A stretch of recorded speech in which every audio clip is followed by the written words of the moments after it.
ଶ୍ରୀମନ୍ଦିରରେ ଦେଖିବାକୁ ମିଳିଲା ଅଲୌକିକ ଦୃଶ୍ୟ। କାଳବୈଶାଖୀ ପ୍ରଭାବରେ ଶ୍ରୀମନ୍ଦିରର ନୀଳଚକ୍ର ପତିତ ପାବନ ବାନାରେ ପଡ଼ିଲା। ଶୂନ୍ୟ ଗଣ୍ଠି ନୀଳଚକ୍ରରେ ଉଡୁଥିବା ବାନା ଆପେ ଆପେ ଗୁଡ଼ାଇ ହୋଇ ଶୂନ୍ୟରେ ଗଣ୍ଠି ପଡ଼ିଯାଇଥିବା ଦେଖିବା ପାଇଁ ମିଳିଛି ଏବଂ ଏହାକୁ ଅଲୌକିକ ବୋଲି କୁହାଯାଉଛି। ଏ ଶୂନ୍ୟ ଗଣ୍ଠି ପଡ଼ିଛି ଆଜି। କ'ଣ ପ୍ରକୃତରେ ମତ ରହିଛି ବା ପୁରାଣ ମତ କ'ଣ ରହିଛି, ଶୂନ୍ୟ ଗଣ୍ଠି ପଡ଼ିଲେ କ'ଣ ହୁଏ ବା କିଭଳି ଭାବରେ ପଡ଼ିଯାଏ, ଏ ବାବଦରେ ତ ନିଶ୍ଚିତ ଭାବରେ ଯେଉଁମାନେ ଶ୍ରୀମନ୍ଦିର को नहीं गवेषणा करुवे संस्कृति गवेषक से उत्तर रखिपारे, किंतु श्रीमंदिर में अलौकिक दृश्य आज पुणी थे देखा मिली। पूर्व अनेक समय एमती घटना घटे। कालबैशाखी प्रभाव में श्रीमंदिर नीलचक्र पतिता पावन बानारे शून्य गंठी पड़ी। मधुसूदन, ये शून्य गंठी पड़ा या कौन प्रकृत में चर्चा आलोचना होची एवं जो संस्कृति गवेषक मैंने कौन कहते शून्य गंठी पड़ार कौन कारण हो पारे? देखंतु चुनरा सेवक माने जहा कहती यह एक अलौकिक घटना।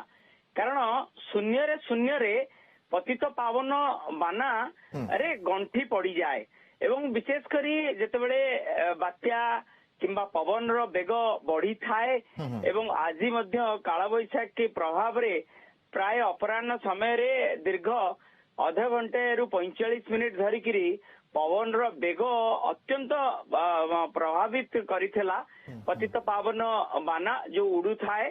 कारण जो 14 हाथिया बाना गोटे उड़ू थाए एवं ता परवर्ती समय रे नीलचक्र रे अनेक गुड़े बाना उड़ू थाए। जेमती 14 हाथिया कहतु, 7 हाथिया, 5 हाथिया, 3 हाथिया, 2 हाथिया, हाथिकिया जिते बाना सब उड़ूला केउंटा केउंटी फरफर फरफर होई उड़ी शून्य रे गंठी पड़ीगला एवं से शून्य गंठी को परवर्ती समय रे जेतेबेले चुनरा सेवक माने पतित पावन बाना नूतन बाना परिवर्तन करिया पाई जेतेबेले ऊपर को चढ़ीथिले, ठीक नीलचक्र पतित पावन बाना निकट रे पहुंचीथिले, से समय रे सेमाने जानिया को पाइथिले जे शून्य रे गंठी केउंठी पड़ी जाईची एवं ताकु मध्य सेमाने याकु आमे अलौकिक कहिबा ना कोन कहिबा एवं किछि संकेत भी आर थाए कि यदि शून्य गंठी पड़ुछि।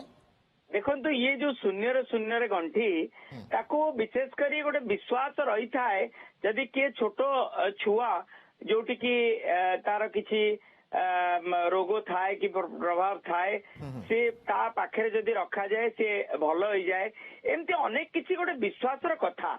कारण सनातन धर्म रे जेहेतु आमे विश्वासी एवं भगवान को ऊपर विश्वास रखी था केउटी ना केउटी जहा किछि भी अलौकिक घटना होता है किंबा महाप्रभु श्रीअंग रे जहा किछि बाहर थाए से चंदन बाहरु, कराला चंदन बाहरु, पाटडोर बाहरु ताकू आमे रखिले केउटी ना केउटी विश्वास रहे जे आमर कोनोसी क्षति हबो नाही।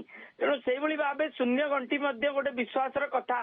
तेणु स्वाभाविक भावे जेतेबेले कालबैशाखी हो किंबा पवन रो बेग बढ़े प्रबल मात्रा रे बढ़ी थाए केउटी ना केउटी शून्य गंठी पड़ी जाए।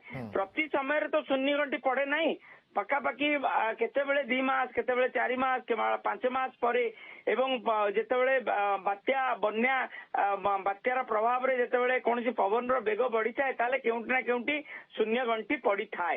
तेणु गोटे विश्वास र कथा, भावर कथा, भक्तिर कथा। तेणु कई ताको शून्य गंठी की रखिले केउटी ना केउटी गोटे भावना रही थाए जे मु सुरक्षा कवच भितर रहिली कि भगवान शून्य गंठी मो पाखरे अछि।